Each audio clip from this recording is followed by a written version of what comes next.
Kaya sabi niya, kasingga. Sabi ko, mga anong oras? Sabi niya, mga 4. Sabi ko, sige sir. Sabi ko, magkano?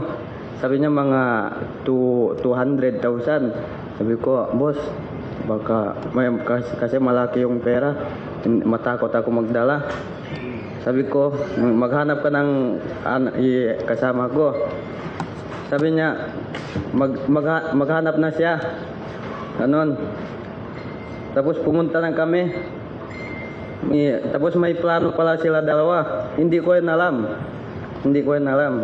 Pero kinuha mo yung pera sa video eh. Kinuha ko yung pera kasi matakot ako sa kanya. Kasi matagal ako doon sa kanya magtrabaho. Kilala ko siya. Ewan ko at ako pwede maniwala kasi kinuha mo yung pera. Kung hindi mo kinuha yung pera, pwede pa akong maniwala sa'yo.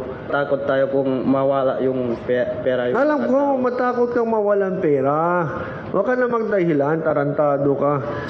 Dinala mo yung pera doon, kasi magkakasin ka, pinasok nyo na sa loob, nung sinabi sa inyo okay na, sabay bunot ng baril, pinutukan nyo. Hindi ko talaga po alam. Hindi ko talaga magdala yung kasama ko. Sino may video doon? Ipakita nyo yung itsura niya sa video. May video, kumpleto kaming video.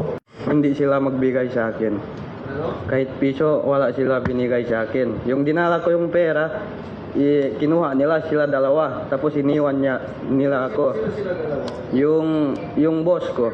Ang ginawa niya pa yung pera? Oo, yung pera. Saan niya kinuha? Doon sa, ewan ko kung saan yun, hindi ko alam kasi hindi pa ako. Sino pala nag-drive ng motor? Yung bumaril. Ha? Yung bumaril. Siya yung nag-drive ng motor. Ako- Pero ikaw, angkas ka.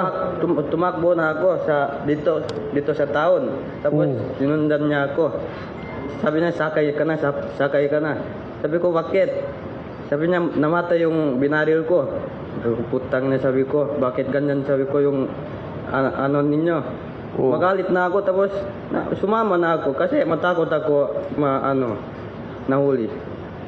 So ngayon, inosente ka, walang kasalanan. Wala ko talaga alam. Kasi bago lang ako kinasal pati asawa ko doon. Taga saan asawa mo? Taga Muti po. Taga Muti? Opo.